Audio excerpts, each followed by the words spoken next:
ஓம் நம பார்வதி பதியே அரஹர மகாதேவா. நாம் இப்போ சம்பந்தர் தேவாரத்தில் திரு ஏகபதம் என்ற பாடலும் அந்த பாடலுக்கு உள்ள உரையும் பார்ப்போம்.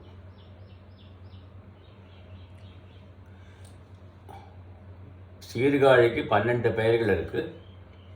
12 பெயர்களிலும் அந்த பாடலை பாடியிருக்கார். ஒரே ஒரு அடியில் வரக்கூடிய 4 அடியிலையும் வரும், ஆனால் வெவ்வேறு பொருள் தரும்படியாக பாடியிருக்கார். இது மாதிரி வேறு யாரும் பாடலை. அதை நாம் இப்பொழுது பார்ப்போம். இந்த பாடலுடைய ஒவ்வொரு அடியிலையும் வரக்கூடிய கருத்துக்களை பொழிப்புரைய சுருக்கமாக நான் சொல்கிறேன். பாடல் சொல்லிட்டு சொல்கிறேன். பிரமபுரத்துறை பெம்மா நெம்மான், அதான் 4 அடியிலையும் வரும். பிரமபுரத்துறை பெம்மா நெம்மான், பிரம்மபுரத்துறை பெம்மா நெம்மான், பிரம்மபுரத்துறை பெம்மா நெம்மான். அந்த பாடலுக்கு முதல் பாடல் அறிவு வெளியாகவும் பராசக்தியாகவும் எங்கும் நிறைந்து நிற்கும் பூரணத்தன்மையை வியந்து அத்தகைய பூரணத்தன்மைக்கும் மேலாய இன்பமே வடிவாய் முதல் நடு இறுதி அற்று விளங்கும் பெரியோன். சிறுமான் முதலாக இருப்பான், நடுவாக இருப்பான், முடிவுன்னு சொல்ல முடியாது. எல்லாத்தையும் கடந்த பெருமானவன். வானத்தினின்று பெருகும் கங்கை நதியை தன்னுடைய தலையிலே தரித்தவன். எம்மை விட்டு, எம்முடைய உள்ளத்தை விட்டு என்று நீங்காதவன் ஆகிறான். என் உடற்பற்றை அறுக்க என்னை போலவே உடலோடு வந்து என்னை பிரம்மானுபவம் என்னும் முக்தி நிலையை அடையும்படி செய்தவன். யார் அப்படி செய்தவர்? யார்? பிரம்மபுரம் என்னும் தலத்தில் கோயில் கொண்டுள்ள சிவபெருமான் என்று சொல்றார் முதல் பாடல். 2ஆம் பாடல் விண்டவர் பொழிலணி வேணு புறத்தவன். விண்டலர் பொழிலணி வேணு புறத்தவன். விண்டலர் பொழிலணி வேணு புறத்தவன், விண்டலர் பொழிலணி வேணு புறத்தவன் அப்படின்னு வரும். 4 அடியிலும் தான் இல்லையா? இதனுடைய சிவபெருமான் உடைய சிலம்பு இருக்கு இல்லையா? சிலம்புல இருக்கிற பரல்கள் என்னென்னு சொல்றார் ஆசிரியர். நீல, நிஷத, விந்திய, மால்யவான், மலைய, கந்தமாதன, ஹேமக்கூட, ஹிமய என்னும் 8 குடை மலைகளையும், இந்த 8 மலை பெரிய மலைகள் இருக்கு, தன் சிலம்பின் உள்ளீடு பொருள்களாக உடையவன். அப்படின்னா எப்படிப்பட்ட இறைவன் பார்த்துக்கோ என்கிறார். திருமாலின் அவதாரமான புத்தரது சொற்கேட்டு ஒழுகிய 3 அசுரர்களிடம் 3 புறங்களையும் எரித்தவன் ஆகிய எம்பெருமான். திருமால் புத்தார் அவதாரம் எடுத்தார்னா இப்போ கௌதம புத்திரன் நம்ம நினைக்கக்கூடாது. திரிபுரா அந்த அசுரர்கள் 3 பேரும் 3 புறங்களில் அங்கங்கு பறந்து தெரிந்தனர். 1000 ஆண்டு தேவர் ஆண்டுக்கு 1000 ஒரு முறை தான் கூடும், 1 செகண்ட் நேரம் தான் கூடும். அப்பொழுதுதான் அவர்களை அழிக்க முடியும். ஆனால் அவர்கள் சிவபக்தி மிக்கவர்களாக இருக்கிறார்கள், அதை அழிக்க முடியல. ஆகையினால தான் திருமால் அங்கு சென்று அவர்களிடம் இந்த சைவ சமயத்துக்கு மாறான கருத்துக்களை பரப்பி அவர்களது நிலையிலேருந்து மாறும்படியாக செய்தார்கள். தவறான செய்கைகளை செய்யும்படியாக செய்துவிட்டார். அதான் மாயன், மாயன் தானே பேர் திருமாலுக்கு. அப்படி செய்த உடனே அவர்களை அழிக்க முடிந்தது. சிறுமான் ஒரு நொடிப்பொழுதிலே சிரித்து அழித்து விட்டார் என்பதை பார்த்தோம். கற்பக மலர்களை சூடும் வானவர்கள் ஆகிய இந்திரன் இருக்கானே, மூங்கில் வழியாக சூரபத்மனுக்கு பயந்து மூங்கில் வழியாக வந்து அந்த சீர்காழி உள்ள பதியில் இருக்கிற வேணுபுரம் என்ற பதியில் இருக்கின்ற சிவபெருமானை வணங்கினான், அருள் பெற்றான் என்று கூறப்படுகிறது. இதழ் விண்டு மலர்கின்ற பூஞ்சோலைகளை உடைய, விண்டு மலர்கின்ற பூஞ்சோலை அப்படியே மலரும் வேணுபுரத்தில் கோயில் கொண்டல் சிவபெருமானே எனக்கு அருள் புரிவாராக என்கிறார். மூன்றாவது,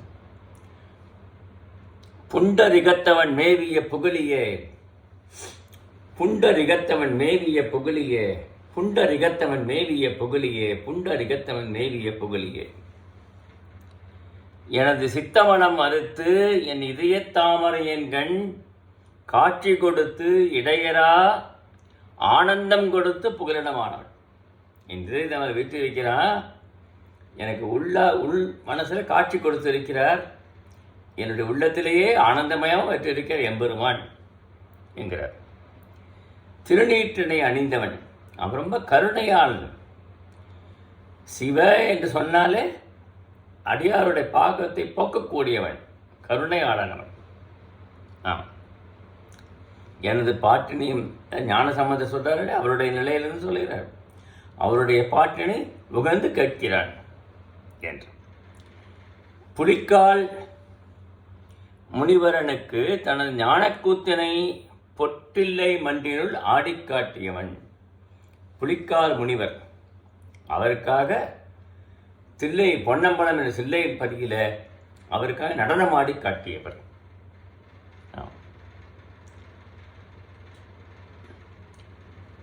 ஆகிய அப்பெருமான் கோயில் கொண்ட திருத்தலம் மலர் மிசையில் இருக்கும் நான்முகன் தன் அறிவினால் பணிந்து பூசிக்கப்பட்ட திருப்புகழ்.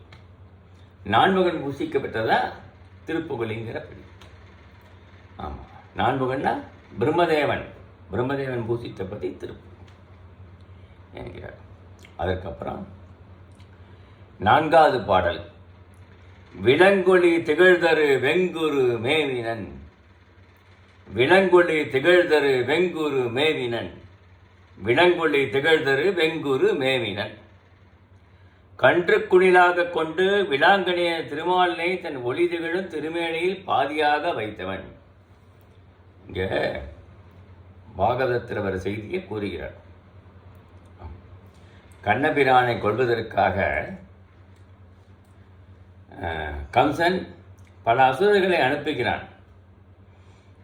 அதில் மாடு மேய்ப்பவன் என்பதனால கன்றுக்குட்டி வடிவில் ஒரு அசுரன் வருகிறான் அவனை கொள்வதற்காக. அப்புறம் விளாமர வடிவில் ஒரு அசுரன் இருக்கிறான் மர வடிவத்தில். கண்ணபிரானுக்கு தெரியாதா? நன்றாக தெரியுமே, அவர் திருமால் அவதாரம் இல்லவா. அவர் என்ன செய்கிறார், அந்த கன்றுக்குட்டியை எடுத்து ஓங்கி அந்த விளாமரத்தில் ஒரு அடி கொடுக்கிறார் பாரு. கண்ணுக்குட்டி என்ற அரக்கனும் விழுந்து இறக்கிறான், விளாமரம் முறிந்து விழுகிறது இல்லையா. 2 அசுரர்களை ஒரே நேரத்தில் அழித்து விட்டார். அப்படிப்பட்ட திருமாலுக்கு காட்சி கொடுத்தவன் யாரு? சிவபெருமான் என்று இந்த பாடல்ல சொல்லுகிறார். வாதிட்ட பௌத்தனது தலையில் இடியை விழும்படி ஏவி தண்டித்தவன். இந்த ஞானசம்பந்தர் பெருமான் வருகிற போது பௌத்தர்கள் எல்லாரும் எவ்வளவோ பௌத்த சமண சமயம் எவ்வளவோ இது பண்ணுறாங்க. அப்பொழுது என்ன சொல்கிறார்கள், பௌத்தர்கள் வாதிட்டு தோற்று விடுகிறார்கள். சைவ சமய கருத்துக்களை அவரால் எதிர்கொள்ள முடியவில்லை ஞானசம்பந்தர் பெருமான்கிட்ட. வந்து ஞானசம்பந்த பெருமான் ஒன்றும் சொல்லலை இல்லையா, அவர்களாகவே தங்களை தண்டித்துக் கொள்கிறார். அந்த புத்தர் இப்படி ஞானசம்பந்த பெருமானுக்கு எதிராக நீங்கள் சொல்லுகிறீர்களே என்று இடி விழுகிறதாம். அந்த பௌத்தனுடைய எவன் சொன்னானோ அவனோட தலை இடி விழுந்து அவன் அழிக்கிறான் என்று இந்த பாடல் வல்ல அடிக்கு விளக்கம். பழிக்கப்படுகிற என்னை குருமூர்த்தியாய் வந்து தனது பேரின்பமாம் பரிபூர்ணத்தில் சேர்த்து கொண்ட எம்பெருமான் இல்லையா. நான் ரொம்ப சின்னவன், எனக்கு ஒன்றுமே தெரியாது. என்னை வந்து அவன் சேர்த்து கொண்டான குருமூர்த்தியாய் வந்து எனக்கு குருவாய் வந்து இருந்தாலே தோருடைய செவியன் பாடினேன். குருவாய் வந்து என்னுடைய சிறு குழந்தையாக இருக்கிற போது எனக்கு பாலமது போட்டினாலே உமையம்மை தாய், அப்படிப்பட்ட குருவாய் இருந்து எனக்கு அருள் பண்ணினானே என்று அதை போற்றி வியக்கிறார். யமனால் பூசிக்கப்பட்ட எங்கும் ஒளி வீசுகின்ற வெங்குரு யமன் இல்லையா, உயிரை கொண்டு செல்கின்ற யமன் இருக்கிறானே, அவன் இந்த பதியில் வந்து வணங்குகிறான். அதற்கு வெங்குரு என்று பெயர். அப்படிப்பட்ட இறைவன். அடுத்தது 5ஆம் பாடல். சுடரொளி மாளிகை தோணி புறத்தவன். சுடரொளி மாளிகை தோணி புறத்தவன். சுடரொளி மாளிகை தோணி புறத்து அவன். சுடரொளி மாளிகை தோணி புறத்தவன். இதில் என்ன? 4 அடிகளுக்கும் 4 பொருள்கள். கடுநிலமாகிய மயானத்தை நடமாடும் இடயமாக, நடனமாடுதல். மயானம்னா பிணங்களை இருக்கிற மயானம் பொருள் அல்ல. ஒழிக்காலம் முடிகிற போது இந்த உலகத்தில் உள்ள எல்லாமே அழிந்துவிடும், எல்லாமே அழிக்கும். அது வந்து உலகமே சுடுகாடாக மாறிடுவோம். அந்த காலத்தில் இறைவன் வந்து நடனமாடுவாராம். நள்ளிரவு நடனமாடுவார் என்று சொல்லு. நள்ளிரவுனா அழிகிறது என்று பொருள். அப்படி அழிந்த உலகத்தை மீண்டும் உற்பத்தி செய்வதற்காக நடனமாடுவார் சொல். அதான் இங்கே வந்து ஆசிரியர் சொல்லுகிறார். என் தலையுச்சிக்கு சூடாமணி அணையானும். என் தலையில் இருக்கிற சூடாமணி போன்றவன் அவன். என் மீது கொண்ட அன்பனும் மயக்கத்தினை உடையவன். தாரகாவனத்தை இருடியர்கள் செய்த ஆவியர் வேள்வியினின்று வெளிப்பட்ட யானையை. தாரகாவன முனிவர்கள் எல்லாரும் கர்மாதான் முக்கியம் என்று அப்படி ஆணவம் கொண்டு இருக்கிறார்கள். அவருடைய பத்தினிமார்கள் எல்லாரும் கற்புதான் நெறி, கற்புதான் முக்கியம் என்று இருக்கிறார்கள். அந்த நேரத்தில் சிவருமான் என்ன செய்கிறாராம்? திகம்பரராக வடிவம் எடுத்து திகம்பரராக ஆக்கிக்கொண்டு பிக்ஷா பாத்திரை ஏந்திக்கொண்டு ரொம்ப அழகிய வடிவம், திகம்பர வடிவம். அப்படி தாருகாவனத்து முனிப்பத்தின் இருக்கிற சென்று அவர்கள் பிச்சை கேட்கிறார்.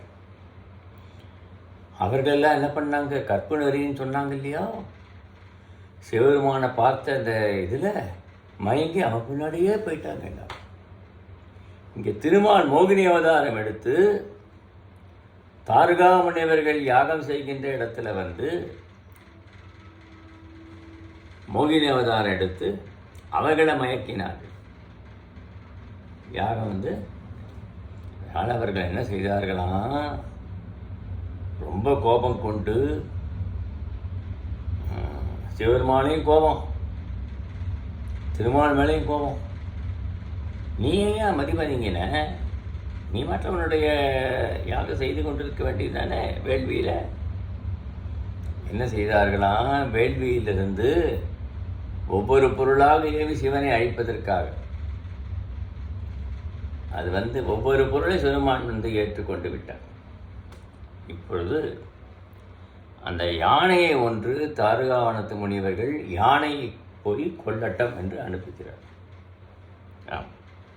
அவர் என்ன செய்ய? சிவருமான் யானை வந்த உடனே தன்னுடைய கைகளால் யானையோட தோலை கிழித்து அதனை போர்வையாக அணிந்து கொள்கிறார்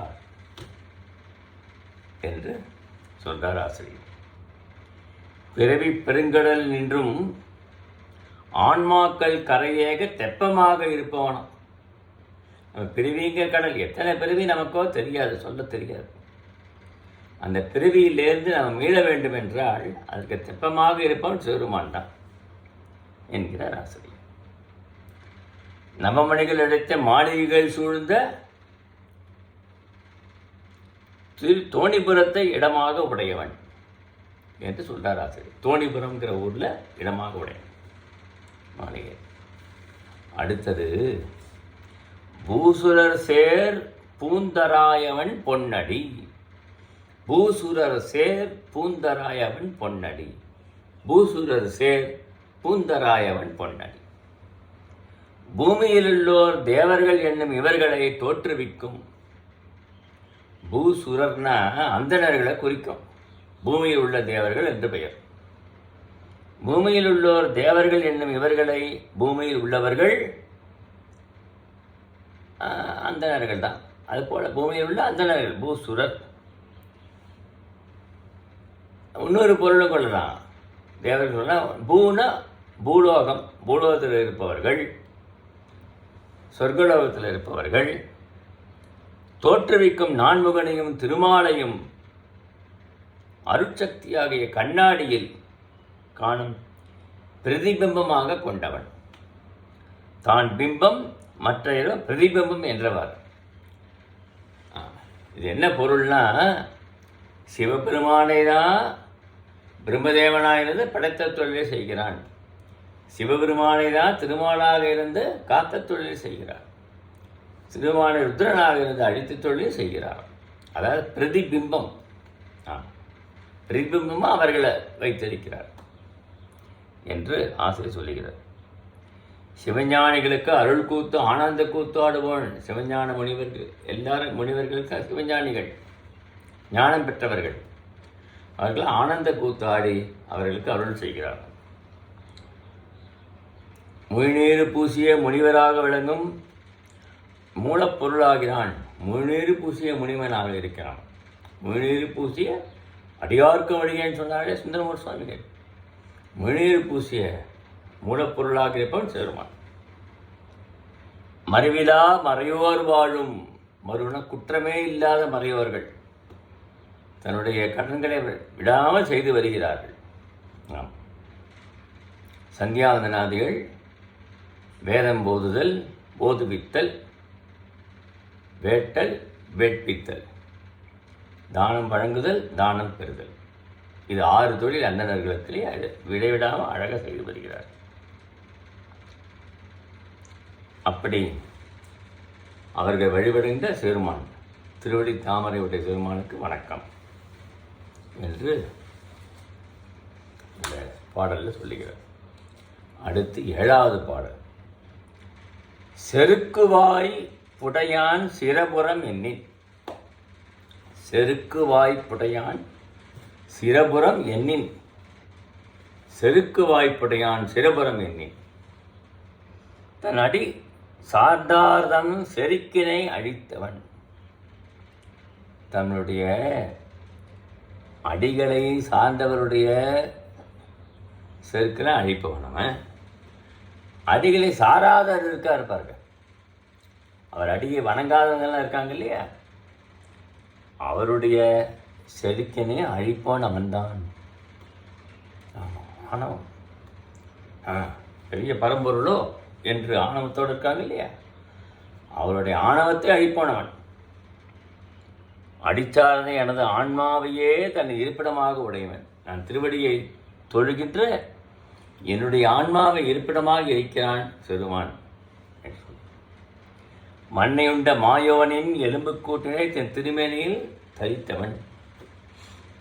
மண்ணை உண்ட மாயவன் இல்லையா, மாயவன்னா திருமால்.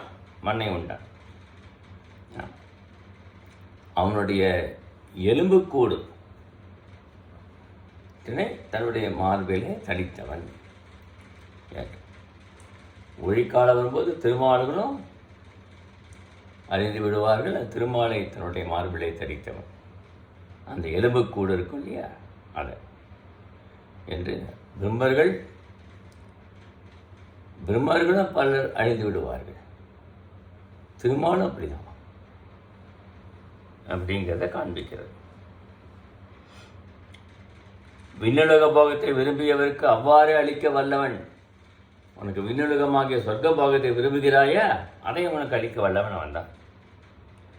ஒருவன் என்னிடம் நிகழும் ஐம்புலப்போர்க்கு இளையாமல் ஒரு முறை சிரபுரம் என்று சொல்லி அவனுடைய பொறிவாயில்கிற ஐந்தனையும் பொருதழித்து அவனை தன் திருவடியில் சேர்த்து கொள்ள வல்லவன். சிரபுர அரசே, சிரபுர பெருமானே என்று நீ ஒரு முறை சொன்னாலே போதும்பா, பல முறை சொல்ல வேண்டிய தேவையில்லை. ஐம்பொறிகள் வாயிலாக நம்ம செய்கிற எத்தனை இருக்கு இல்லையா, எல்லாத்தையும் அழித்து விடுவான் நான் சிரமம்.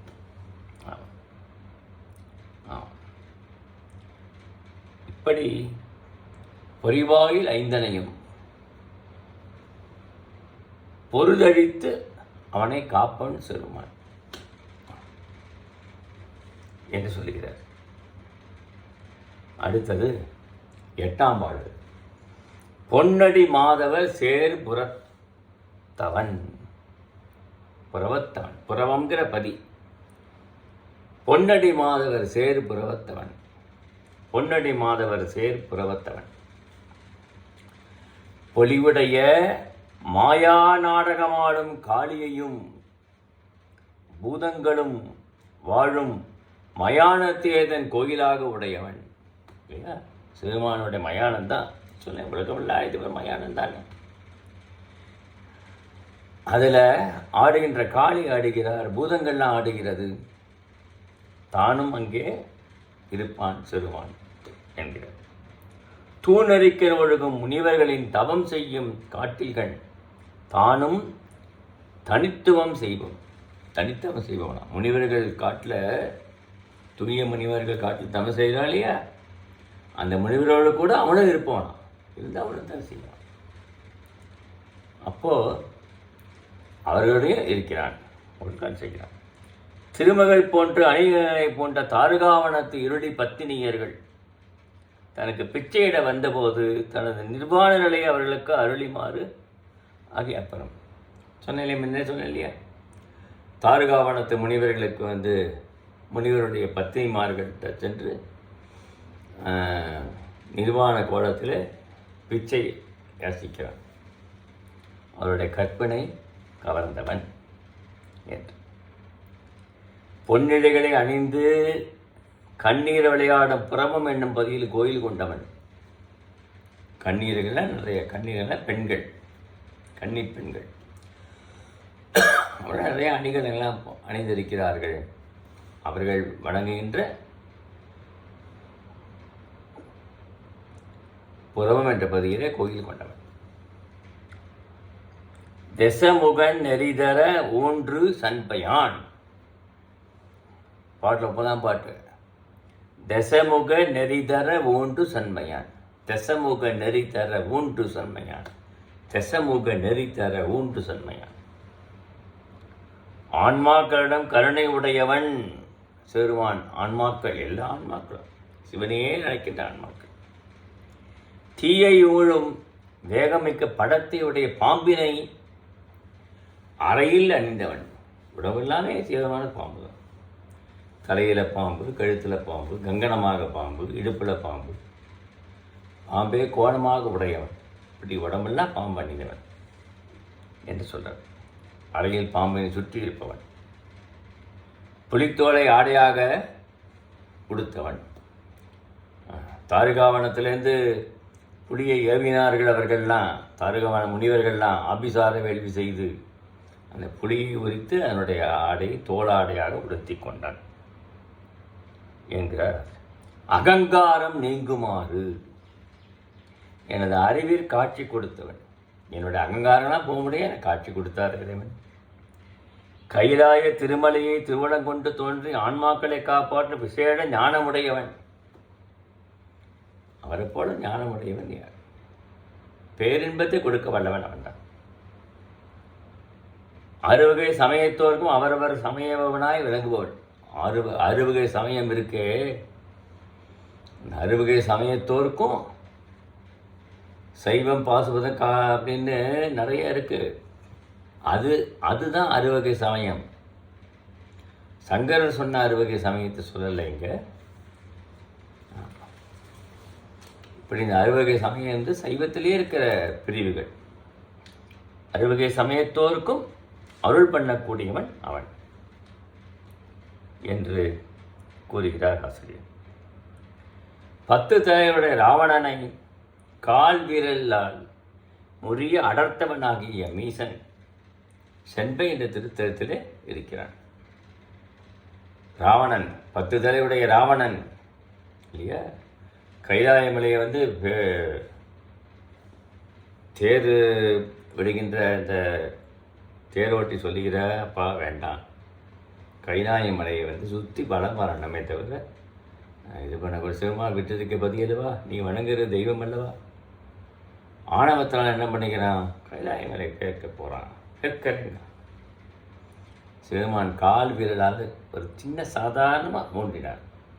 அப்படியே அவன் கைகளெல்லாம் இந்த தோலை நெசுங்கி விட்டதும். அதுக்கப்புறம் அழுதான். அழறதுனால அவனுக்கு ராவணனே பேர். இப்போ அங்கே அந்த பகுதியில் மகளே ஒரு பக்கத்தில் வாகிய சொன்னார், ராவணா, உனக்கு சாமகானம் தெரியுமே, இறைவன் வந்து கருணை வள்ளலவன், சாமகானத்தை பாடுப்பானே என்று சாமகானத்தை பாடும்படி சொன்னார். இப்படி அப்புறம் 10வது பாடல், காழி யானையின் உள்ளவா காண்பரே, காழி யானையின் உள்ளவா காண்பரே, காழி யானையின் உள்ளவா காண்பரே, காழி யானையன் உள்ளவா காண்பரே. இல்லை சித்தமுடைய தன்னுடைய அன்பர்களுக்கு சத்திய பொருளாக இருப்பான் இல்லையா. அவருடைய சிறுமானுடைய அருளால் தான் நமக்கு ஞானக்கண் கொடுப்பவர். ஞானம் உழப்பது சிறுமான் தான். அவனுடைய அடியார்கள் கருணையால் வெளிப்பட்ட அவனது திருநீலகண்டத்தை கண்டு தமது ஆங்காரம் அழித்து அவன் அடைய எண்ணுவார்கள். திருநீலகண்டம், சிவமானுக்கு திருநீலகண்டம். திருநீலகண்டங்கிறது ஒரு மந்திரம்.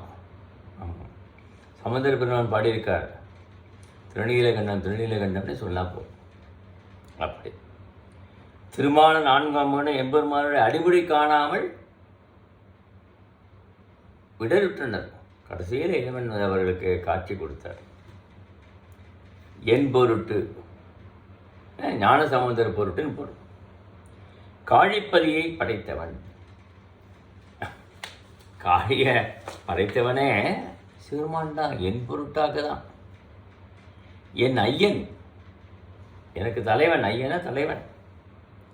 பிறவற்றை மயக்கத்தால் தான் காணப்பட இயலாத தன்மையன், யாராலும் காண முடியாது. ஆமாம், உண்மையான அன்போடுகளை காண முடியும். எம்பெருமானை அயனும் மாலை எவ்வாறு காண வல்லவர்கள்? யாராலுமே காண முடியாது. அயனும் மாலை நம்மளை காண முடியுமா? 11ஆம் பாடல், கொச்சை எண்ணலை கூடகிலார் உடன் மூடரே, கொச்சை எண்ணலை கூடகிலார் உடன் மூடரே, கொச்சை எண்ணலை கூடகிராடன் மூடலே, கொச்சை எண்ணலை கூடகிராடன் மூடரே.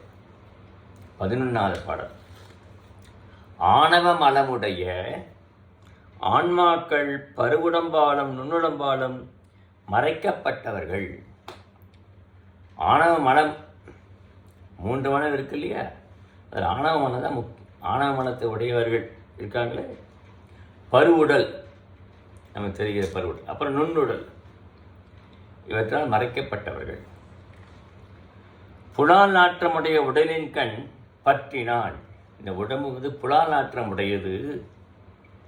அது தமது நிலையான உருவம் என்று பௌத்தர்கள் மயங்கி துவராடையனை அணிகிறார்கள். துவராடையன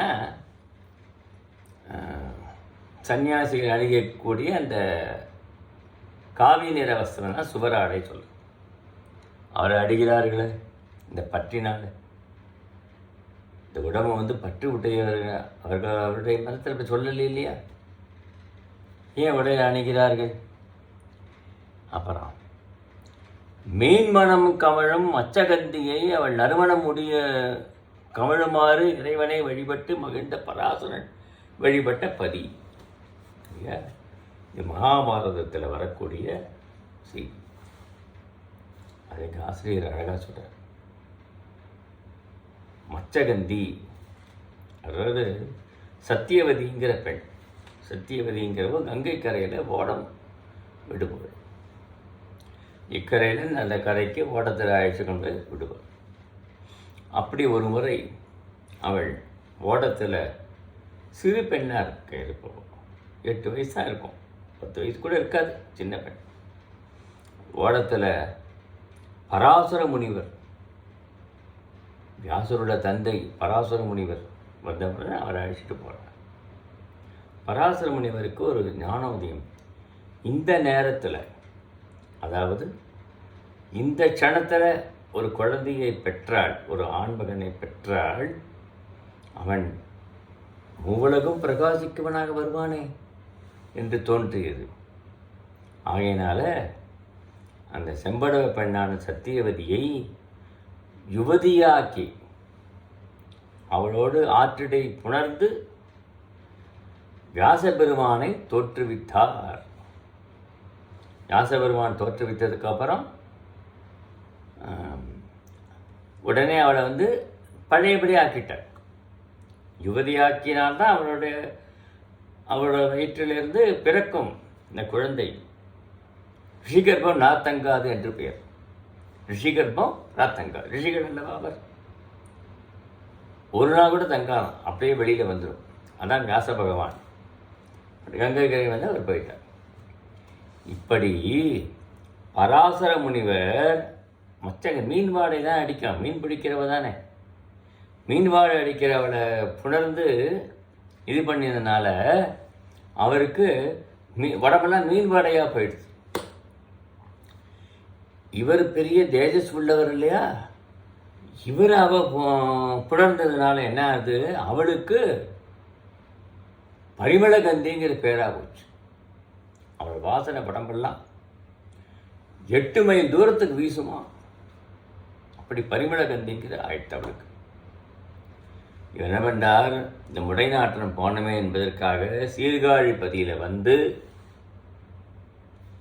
அந்த ஊர் இறைவனை வணங்கி போற்றி தன்னுடைய முடைநாற்றத்தை போக்கிக் கொண்டார் பராசர முனிவர்கள் என்று இதில் சொல்லுகிறார். கொச்சை நகர் என்று அதுக்கு பெயர். கொச்சைனா அந்த நாற்றம். இத்தலத்தில் வழிந்த தலைமையுடையவனை வழிபடாதவர் மும்மூலமாய் அந்த கொச்சை வயத்தில் இருக்கிற சிறுமானை வழிபடலை வைத்துக் கொள்ளுங்கள். நீங்கள் மும்மூலங்களை அறுக்க முடியாது இல்லையா? அவனை வழிபட்டவர் மும்மூலங்களை அறுத்து விடுவார். 12வது பாட்டு. கழுமல முதுபதி கவுனியன் கட்டுரை. கழுமல முதுபதி கவுனியன் கட்டுரை. கழுமல முதிபதி கவுனியன் கட்டுரை. கழுமல முதிபதி கவுனியன் கட்டுரை. பிறந்து இறக்கம் 2 பிறப்புகளையும் கழுவி மும்மலங்களையும் கழுவி, 2 பிறப்பு இல்லையா, பிறப்பு இறப்பு 2த்தையும் நீக்கணும், மும்மலையும் நீக்கணும். தன் அருளினாலே தன்னை எனக்கு தந்து தன் அடியை ஏற்றவர் இல்லையா, என்னுடைய எல்லாத்தையும் நீக்கி என்னை திருவடியில் ஏற்றுக்கொண்டவன், திருவடியை வணங்கப்பட செய்தவன். அறிவிலாருக்கு அறியவன். அறிவு இல்லாதவர்களுக்கு, ஞான அறிவு இல்லைன்னா அவர்களுக்கு அறியவன், அவரால் காண முடியாதவன். மொழி திகழும் பொன்னுறவு மேனியனாய். சினிமாவுடைய திருவுருவம் எப்படி இருக்குன்னா, நெருப்பு போன்ற திருவுருவம், பொன்னுருவம், அப்படி பிரகாசிக்கும். அயன் தலையில் பிச்சை ஏற்றவன். அயனுடைய தலை அதில் பிச்சை ஏற்றினான். பிரம்மதேவனுக்கு 4 முகம் தோன்றிய வரலாறு. பிரம்மதேவன் ஒரு முகம் தான் இருந்தது. பிரம்ம பதவி அடைவதற்கு பலகாலம் தவசு இருக்கணும். 3.5 கோடி 4.5 கோடி வருஷம் தவசு இருக்கணும். 3.5 கோடி வருஷம் தவம் செய்து பிரம்மத்தை அடைந்திருக்கிறான். அந்த பிரம்மதேவன் என்ன செய்கிறான், ஒரு முறை இந்த ஒரு அழகான பெண்ணை படைக்க வேண்டும், யுவதியை படைக்க வேண்டும் என்று திலோத்தமை, திலம்னா எள்ளு, ஒவ்வொரு உறுப்பும் எள்ளளவு அழகழகாக படைத்து திலோத்தமைங்கிற பெண்ணை படைக்கிறான், யுவதியாக படைக்கிறான். இவன் படைத்த இந்த பெண்ணை பார்த்து இவனுக்கே ஆசை வந்துடுச்சு. அவன் இவனுக்கு எதிர் நின்று ஆடுகிறான், நடனம் ஆடுகிறான் திலோத்தமை. ஆஹா, அதில் மயங்கிறான். அவோ நடனமாடிக்கொண்டே இவனுடைய வலப்புறம் போகிறாளாம். பெரிய சபை, பிரம்ம சபையில் அப்படி திரும்பி அவளை பார்த்தா எல்லாரும் பழிப்பார்கள் அல்லவா. தன்னுடைய 1 கோடி தவத்தின் பயனால் இங்கே ஒரு முகத்தை தோற்றுவித்து கொண்டு அவளுடைய அழகை ரசிக்கிறான். அவர் அப்படியே ஆட்டிட்டு பின்னாடி போகிறார். 300 கோடி தவத்து வலிமையினால் அங்கே ஒரு முகத்தை தோற்றுவித்துக் கொள்கிறான். அப்புறம் ஆடி இந்த பக்கம் வராலாம், இங்கே ஒரு முகம் தோற்றுவித்துக் கொள்கிறான். 3 முகம் ஆயிடுதா. அப்படியே சொல்லி வான உலகத்துக்கு போகிறாளாம். அங்கே ஒரு முகத்தை தோற்றுவிக்கிறார். 3.5 கோடி ஆண்டு செய்த தவமானது போய்விட்டது. 3 ஏற்கனவே, இங்கே 4 ஏற்கனவே ஒரு முகம் இருக்குது, அப்புறம் 3 மேலே முகம். அவர் சென்று மறைந்த உடனே இந்த காம உணர்வு அவனுக்கு அதிகமாக போயிடுச்சு. ஆகையினால மேலே போகிற வானலோக பெண்கள் எல்லாரையும் பார்த்து மயங்குகிறானாம் பிரம்மதேவன். அது மட்டும் இல்லை, உலகத்துக்கெல்லாம் தாயான உமையம்மையை பார்த்து மயங்குகிறான்.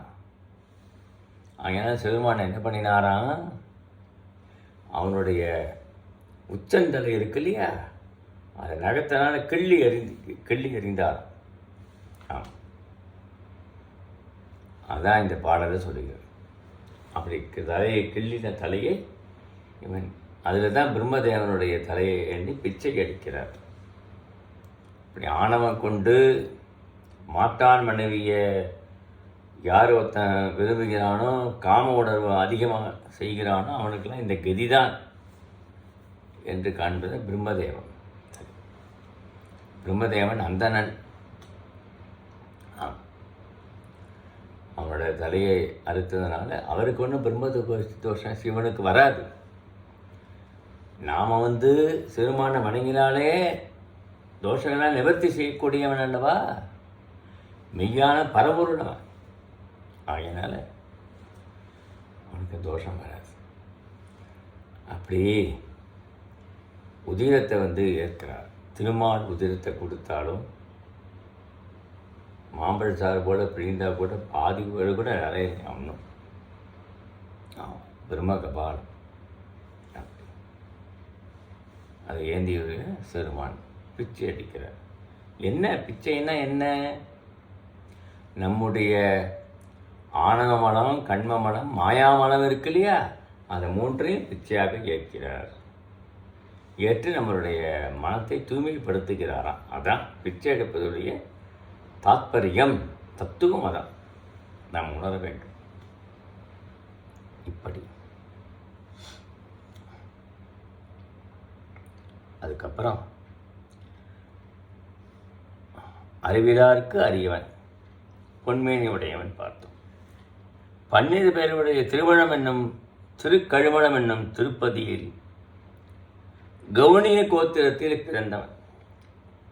இந்த ஞானசம்பந்த பெருமானுடைய கோத்திரம் கவுனிய கோத்திரம். கவுண்டன்ய கோத்திரம் இப்போ சுற்றோம். கவுண்டன்ய கோத்திரம் சொல்லுவார். அந்த கவுண்டன்ய கோத்திரம் இசைத்த இந்த ஏகபதம்ங்கிற திருப்பதிகத்தை தனித்தோ படற்கூடியோ பக்தியுடன் ஓதினால் ஞானத்தால் உயர்ந்தோர் ஆவர். ஆதலின் இதனை இடைவிடாது ஓதுங்கள் என்று நமக்கு பல ஸ்ருதி சொல்கிறார் இந்த பாடல்.